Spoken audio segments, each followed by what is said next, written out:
All right. It is now 4:35. I'm going to go ahead and begin.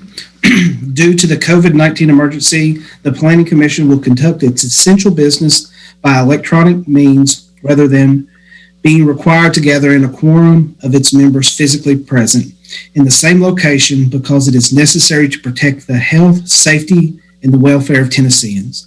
This meeting is in compliance with the Governor's Executive Order number 65, and this will remain into effect till 11:59 p.m. on December 27th, 2020. With that, I'm going to call our meeting to order. And it says it has been determined that this meeting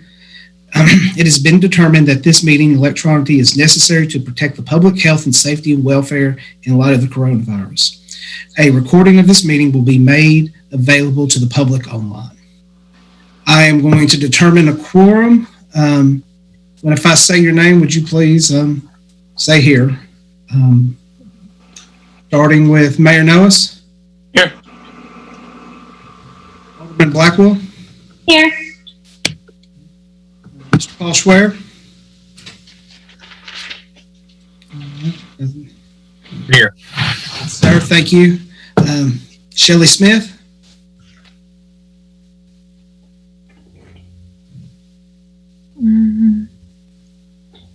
Let's see Shelley's face.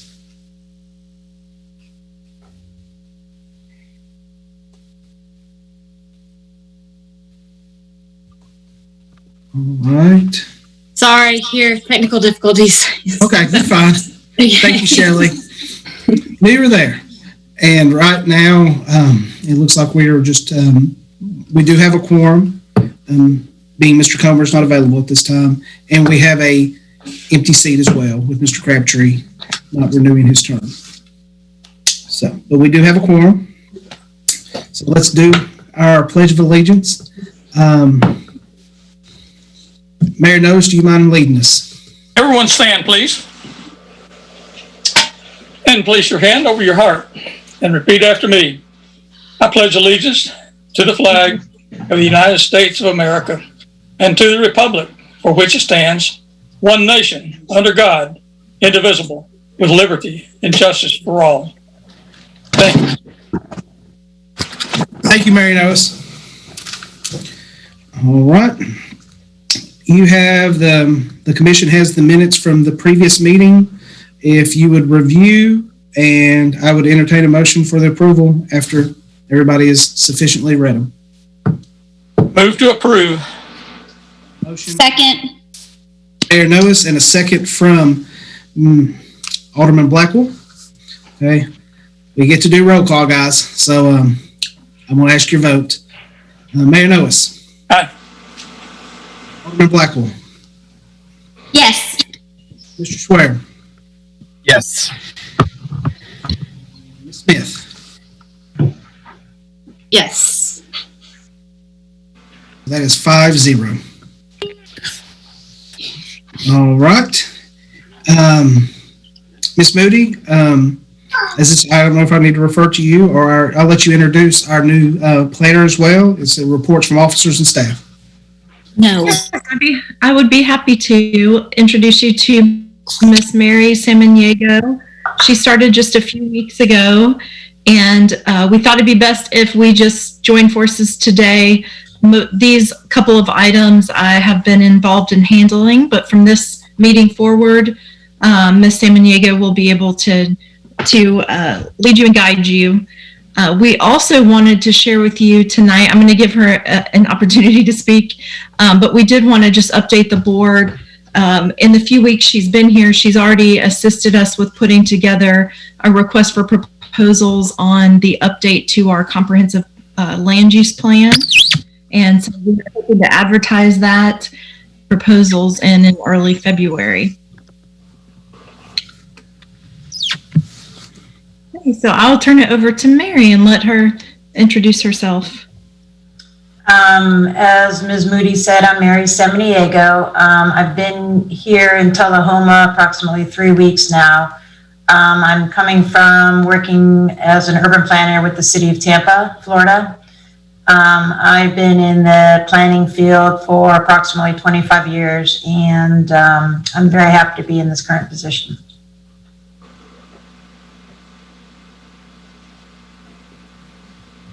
Thank you, Mary. Thank you, Mary. We are very glad to have you. Any other reports from officers or staff? If there not being any, any old business, we have none. So now we are to the new business. Our first thing on the agenda is actually a public hearing. It's a zoning map amendment. And the request is a zoning map amendment 243 request. This is a request to rezone the parcel at 104 Southside Drive from general commercial district C2 to a high density residential district R3. Our applicant is Mr. Billy Denby. Mary, is there anything that we need to know before I open the public hearing? No, Ms. Moody will give the presentation. Sorry. Thank you.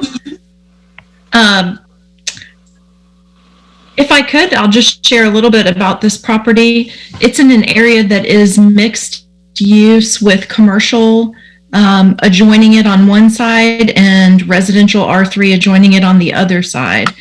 The current structure, it has historically been a single family home, even though its current zoning is C2 commercial. We did a little bit of research and saw that it was rezoned to commercial about 10 years ago in 2010 by at the time, a different property owner. The lot is a very small lot, about 5,000 square feet, 50 by 100. Probably not well suited to commercial use unless it was combined with another lot. My understanding, and I believe that Mr. Denby is here to speak to this during the public hearing, so he can share with you his plans for the property. But our feeling was that it has probably historically always been residential and been zoned R3. Only in the last 10 years has it been zoned C2, but never used as commercial property. Thank you, Ms. Moody. With that, as I said, this is a public hearing. I will open up the floor for public hearing. You're allowed 2 minutes. Please state your name and address. If anybody is donating their time, we ask for you to do that in the beginning. So if you're donating your time for 2 minutes, so we just get your name and address and who you're donating that to. With that, I am opening up the public hearing. Would anybody like to speak? Yeah, you would. Yeah. What do you need me to say? Just, hey, Billy. I need to rezone this back to residential so I can finish. Bought the property, electrical problems. Ended up having to go into the house a little further than we wanted to get it corrected, to get it to some kind of livable position, back to a livable position from previous renters that lived in it that destroyed the place. Passed state inspection on the electric and found out it was on commercial, couldn't get the building permits for the remodel part, and that's where I sit at with it. Mr. Denby, could you state your name and address too? I'm sorry. Billy Denby, 17 Central Avenue, Tullahoma. Thank you, Mr. Denby. Was there a question from the commission? Mr. Chairman, Ray Norris, I do have a question from Mr. Denby. If it is rezoned R3, and this is a question for you also, Ms. Moody, if it's rezoned R3, will it then meet all the zoning requirements if it becomes R3? Yes, sir. Actually, it will not. So the minimum lot size is below the size allowed in any of our residential districts. But, as I said, the C2 zoning does not have a minimum lot size, but for practical purposes, to meet other requirements of our zoning ordinance, such as required parking for commercial, landscaping, setbacks, I think a lot this size would be highly unlikely. like without combining it with another lot. Then let me understand for sure. If it's rezoned R3, it will not meet the zoning requirements for R3. Correct. Our minimum lot size in R3 for a single family structure is 7,500 square feet. But it currently meets the zoning requirements for commercial C2. It does. And you're asking us to change to a zone that it does not comply with? I do think that we could look at it as a non-conforming structure and allow him to repair it back to what it's historically always been, which was a single family structure. The other option, leaving it in its current zoning, he could not use it for residential purpose. It would have to be converted to a commercial use. And am I correct in you saying that honestly, though, with the size of the lot, that would be hard to do as well unless he was able to get another lot to do that, correct? It would be difficult. There are very few commercial uses that don't require parking or visitors to the site.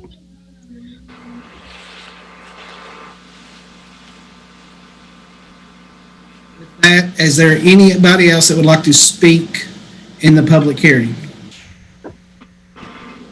If that, I'm going to close the public hearing, and I would entertain a motion to open up discussion amongst the commission.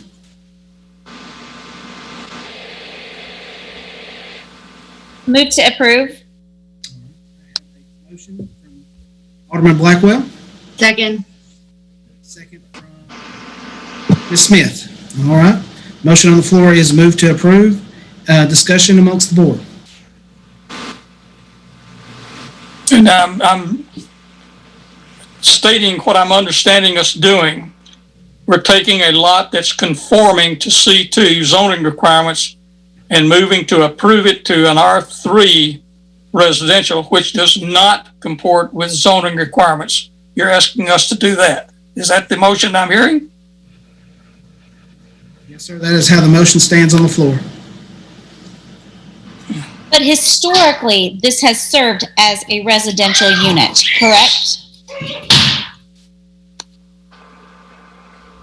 Yeah, I don't want to speak for Mr. Denby, but when he bought it, I believe it was he bought it as a residential structure.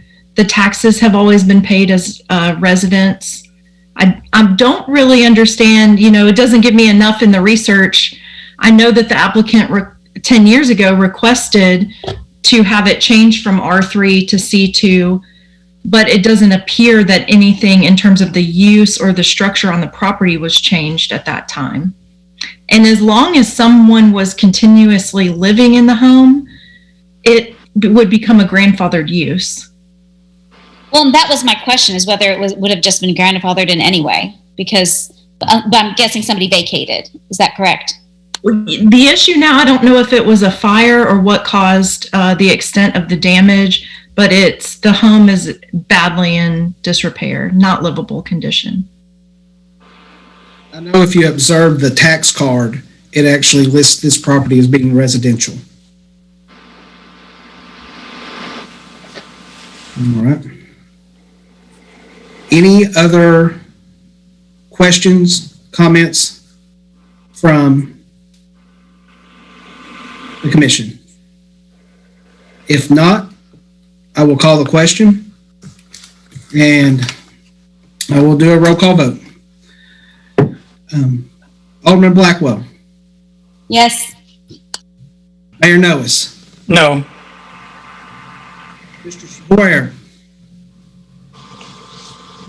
Yes. Yes. Ms. Smith. Yes. Yes. And I will vote yes as well. That is 4 for the approval and 1 dissenting. All right. And this is a favorable recommendation. Isn't that correct? That goes to the board? Yes. Okay. All right. Now we will move to the second agenda item. Once again, it is a public hearing. It is a subdivision plat. It is the Denby Gross Lane minor subdivision to create 3 residential lots from existing, 1.9 acres on 109 Gross Lane. Our applicant is Mr. Joe Denby. I am opening up the floor. Oh, sorry, Ms. Moody. Report from staff. Okay. The applicant, he intends to create residential lots from this 1.91 acres for single-family residents. All of the proposed lots are larger than our required minimum 20,000 square foot lot sizes in the R1 district without public sewer. And I do know these have been approved for septic by TDEC, and that Andy Best is here to represent the applicant. Thank you, Ms. Moody. I will open this for a public hearing. Once again, state your name and your address, and you have 2 minutes. Anybody who is donating their time, if you would, please let us know at the beginning. With that, I open the public hearing. Anybody that would like to speak on the minor subdivision plat on Gross Lane? All right, with that, I will close the public hearing. I would entertain a motion to open for discussion.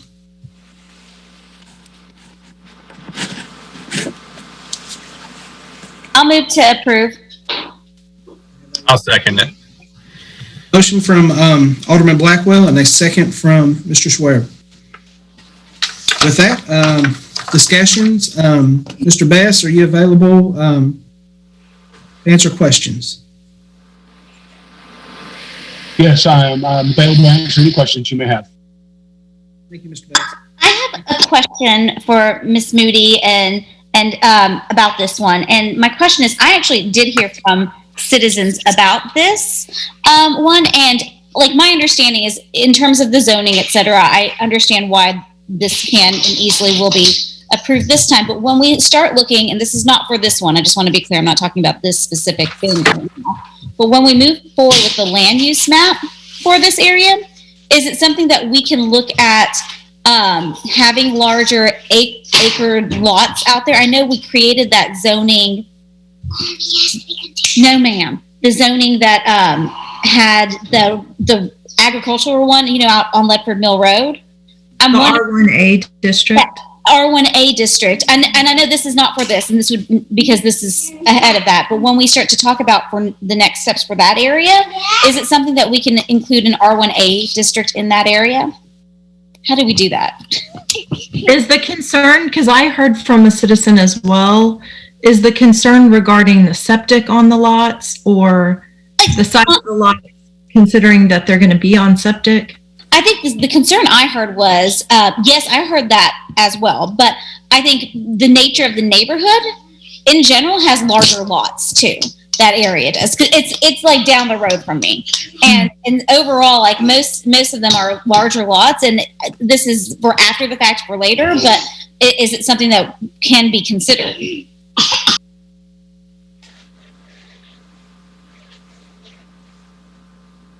Ms. Moody, do you want me to jump in? Sure.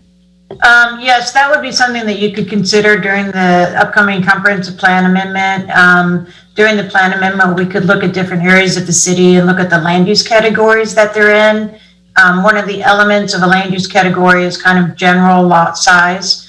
And if there's not a general lot size that already kind of fits into what the intent of the residents in that area may be, a new one could be created.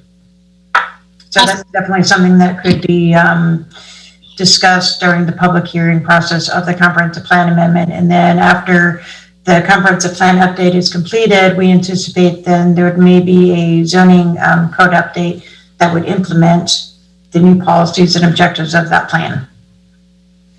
Great, thank you. That was my question. You're welcome.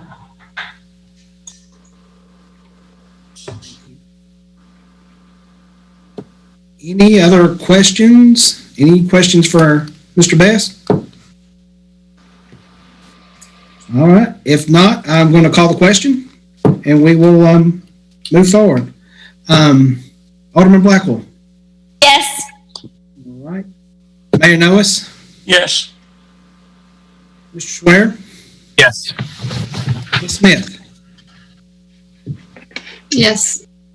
And I'm yes as well. That is 5-0, so that has passed. All right, we have other new business, and that is, I think if you can turn to the back of your agenda or package, is our meeting schedule for the 2021. We don't have to vote on this, do we, Ms. Moody? Do we need to adopt it? No, I don't think you need to formally adopt it, but we will run public notice of these meeting dates. All right. So just to let y'all know, our next meeting will be January 19th on Tuesday. I think that is our only Tuesday meeting. And any question on the scheduling from the commission? Well, guys, this is a little bit quicker than we have been lately.